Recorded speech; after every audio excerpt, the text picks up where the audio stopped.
어르신분들이 모여가지고 이제 담배 피고 바둑 장기 두는 형태, 요런 모습 있죠. 요런 모습. 당연히 이 분위기상 이제 좀 약간 침체되기도 하고 코로나를 맞다 보니까 더 이제 유동인구가 좀 줄었습니다. 그러다 보니까 지금은 좀 운영을 하는 데 있어가지고 예전처럼 좀 재미는 없다라는 이런 형태로 이제 이야기를 많이 주고 있습니다. 그래서 우리가 단순하게 시설을 깨끗하게 하는 관점으로 도전을 해버리면 여러분들 폐폐할 수도 있다. 그 확률이 굉장히 올라갈 수 있다는 점을 유의하셔야 됩니다. 방구석에서 보는 숙박 상권 분석 시리즈 과연 어떤지 여러분들께 한번 이야기해보도록 해보겠습니다. 여러분 안녕하세요. 모슐랭 가이드의 이재경입니다. 여러분 한 주 잘 보내셨습니까? 오늘은 또 스튜디오 앞에 섰습니다. 오늘 제가 여러분들께 드리고 싶은 주제가 하나 있어요. 방구석에서 보는 숙박 상권 분석 시리즈 그 첫 번째로 재미있는 도시를 하나 제가 분석을 해왔습니다. 많은 분들이 사실 저를 찾아오면은 한 10명 중에 한 8분 정도가 선호하는 지역이 있어요. 바로 거기가 어딘지 아세요? 서울이에요.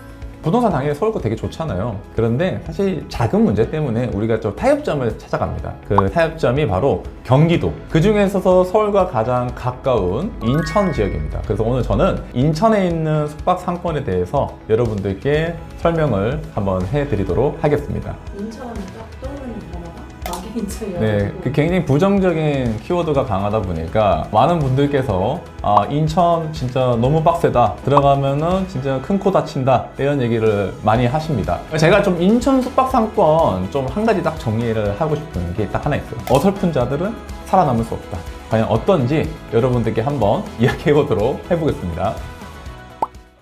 제가 또 재밌는 게 여러분, 처음에 제가 이 모텔 시장에 일을 하기 시작하면서 처음 담당했던 지역이 바로 인천이랑 부천이에요. 네, 그래서 제가 사실 그 누구보다도 이 숙박 상권에 있어가지고 인천과 부천에 대한 데이터가 굉장히 많이 있습니다. 들으신 분들도 계실 건데요. 이 숙박 시장을 이해를 하기 위해서 제가 사는 곳이 원래 서울이었거든요. 서울에서 인천으로 자취를 하기 시작했습니다. 5년 정도 이사를 하면서 인천 지역의 웬만한 숙박 상권들은 다 둘러봤습니다. 그래서 이거 여러분들께 오늘 재미있는 인천 숙박 상권을 이야기를 해드리고 싶습니다. 그러면은 인천의 지역별로 좀 알려주시는 건가요? 맞아요. 근데 여러분들 숙박 상권이라고 하는 거는 인천 전체에 있는 게 아니고요. 특정 지역에 사실은 분포가 되어 있어요. 근데 우리가 어느 지역에 숙박 상권이 분포되어 있는지 여러분들 잘 모르시죠? OTA 플랫폼을 참고하시면 됩니다. 여러분들 여기가 지금 야놀자의 메인 화면입니다. 이렇게 뭐 레저도 있고 뭐 펜션도 있고, 근데 우리가 관심 있는 거는 바로 국내 모텔이잖아요. 모텔을 눌러보시면은 여기 쭉 보면은 지역 선택이 나와 있어요. 큰 대도시들 위주로 해가지고, 또는 이제 도 같은 경우는 좀 묶여 있는 경우도 있고요. 우리가 이제 인천이 이제 광역시잖아요. 10개의 숙박 상권이 분류가 되어 있습니다. 제가 이거 한창에 이제 한 2년차, 3년 살 때 이게 상권 너무 엉망이다, 이렇게 분류하시면은 광고 효과도 없고 해서 제가 회사에 좀 강력히 건의를 해가지고 바꿨어요. 9년째 지금 유지가 되고 있는 이 인천 상권의 지금 현재 현황입니다. 그래서 저는 오늘 인천에 대해서 말씀드리잖아요. 그래서 제가 이 인천 상권별로 특징을 설명을 드려보도록 할게요. 자, 첫 번째는 강화도와 옹진군입니다. 섬의 특성상 서울시에 거주하는 또는 경기도 번역에 거주하는 분들이 이 지역을 가기 위해서는 굉장히 오랜 시간이 걸립니다. 그래서 특정 목적이 있지 않은 분들은 사실 이 지역을 빈번하게 방문할 거리도 사실은 없는 지역이긴 합니다. 사실 여기 모텔 개수는 어플에 등록되어 있는 거는 한 50여 개 정도가 안 되잖아요. 근데 실제로는 굉장히 많은 펜션들이 준비를 하고 있습니다. 그래서 우리가 여기는 모텔의 숙박 상권이 강한 지역보다는 펜션 형태로 이제 또는 캠핑장 형태로 운영이 되는 데이 좀 더 강하다라고 이제 참고를 해주면 될 것 같아요. 강화도 옹진군이라고 하는 카테고리를 찍어보니까 놀초이스라고 하는 일종의 뭐 대형 광고를 쓰고 있는 업장들의 사진들이 메인으로 뜹니다. 그래서 쭉 내려가면은 선제도가 여러분 옹진군입니다. 보면은 뭐 선제도가 좀 많이 뜨죠. 네, 선제도 많이 뜨고 강화도도 뜨고 백령도도 뜹니다. 근데 여기 보면은 이제 개인적으로 좀 이해가 안 가는데, 여기 보면 이제 민박집이죠. 얼마 받아요? 8만 원 받고 있습니다. 많은 분들이 사실 이런 광고를 보고 있으면 섬 지역의 이제 시장 금액에 대해서 합리적으로 이해가 되지 않는 그런 형태도 좀 보이기도 합니다. 금액을 좀 보게 되면은 이 업장 같은 경우도 평일 같은 경우는 한 3만 원대, 2만 원대 정도를 받고 있죠. 크게 뭐 이렇게 비싸게 받을 수 없는 지역처럼 보이고요. 그런데 저는 사실 이렇게 많은 비중은 아닌데, 이게 섬 지역에 있는 숙박시설 이거 사고 싶다라고 찾아오시는 분도 있어요. 근데 제가 뭐라고 말씀드릴까요? 사지 마세요. 여러분들 섬 지역은 엄청난 변수가 있습니다. 건물 살 때 뭐예요? 보통 은행에서 담보감정 대비했을 때 LTV 한도만큼 대출을 일으키죠. 근데 여기가 LTV가 굉장히 낮습니다. 실제로 거래가 이루어지냐라고 했을 때 거래 거의 없다고 보시면 돼요. 강화도 옹진군 모텔 산다고 하시면은 저는 권유드리지 않습니다. 두 번째로 여러분들 계양구입니다. 제가 숙박 전체를 찍어보게 되면은 보면은 계양구청을 중심으로 했을 때 이렇게 한 2개의 블럭 또는 밑에 한 2개의 블럭 정도로 해가지고요, 숙박시설들이 굉장히 많이 질비를 하고 있어요. 저는 개인적으로 작전동이 만약에 적정한 금액으로 여러분 매물이 나왔다라고 하시면은 들어가는 거를 추천드립니다. 근데 작전동이 여러분들 재밌는 게 매매 사례가 거의 없어요. 22년도에 45억 원에 114평짜리 모텔이 하나 거래가 됐어요. 한 평당 금액으로 한 4천만 원 정도 거래가 됐어요. 그런데 요 밑에 보면은 거의 거래 연도가 보면은 15년도, 19년도, 18년도, 2022년 이후로는 4개 정도가 거래됐거든요. 개수 대비했을 때 굉장히 안 된 편이긴 하죠. 자, 그러면은 계양구청에 보면은 이 호텔 주변은 어떻게 지금 상권이 형성되는지 한번 볼게요. 구청 옆에 일반적으로 있는 뭐 기타 이런 행정 업무를 처리하는 이런 사무실들이 이제 종종 있고요. 뭐 조금 들어가면은 식당도 있고 이렇게 공용 주차장도 있고 일부 유흥업소들이 이제 중간에 자리를 잡고 있습니다. 아, 그러면은 우리 작전동 한번 이 지역이 지금 도대체 얼마 정도 받고 있는지 한번 볼까요? 주말 요금은 지금 한 5, 6만 원 받고 있고 평일 같은 경우는 5만 원 정도 받고 있네요. 솔직히 제가 사진으로 봤을 때는 5만 원 이상 받을 만한 숙박 상권들이 그렇게 많아 보이지는 않습니다. 여기 보면은 이제 브랜드 호텔 하나가 깔끔하게 숙박존을 정리를 해놔가지고 평일 금액 한 6만 원 정도 이렇게 받고 있네요. 그래서 노후화된 숙박시설들 하나 잘 잡아서 리모델링 하게 되면은 지금 잘 나가고 있는 업장들보다 조금 더 높게 받을 수 있는 형태로 전략을 짜볼 수도 있을 것 같습니다. 그래서 저는 계양구에서는 이 작전동을 추천을 드리고요. 세 번째로 이제 말씀드리고 싶은 거는 전체 제휴점수의 한 7% 정도 비중을 차지하고 있는 부월동 소래포구입니다. 부월동이나 소래포구는 업장소 그렇게 많은 편은 아니에요. 근데 여기가 이제 인천시에서는 굉장히 토지가액이 높은 편이기도 하고, 나는 인천시에서 중심 상업지로서 굉장히 큰 상권을 형성을 하고 있습니다.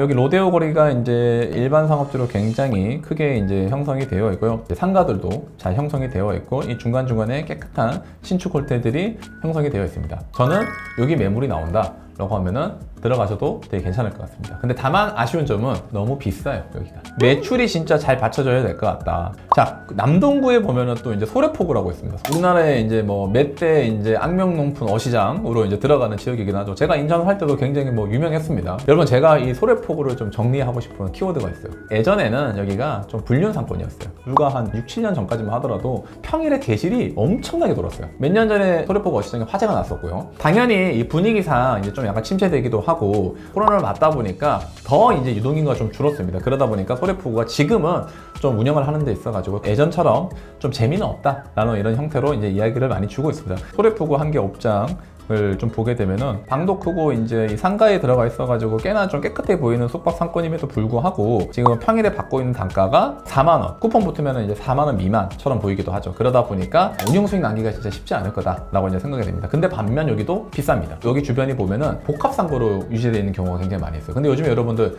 복합 상가 모텔 호텔 사시나요? 매매도 잘 안 돼가지고 여러분들 소래포구에 만약에 숙박시설 매물 나왔다고 한 번 더 심사숙고 해보시는 게 좋을 것 같다라는 이제 생각을 드립니다.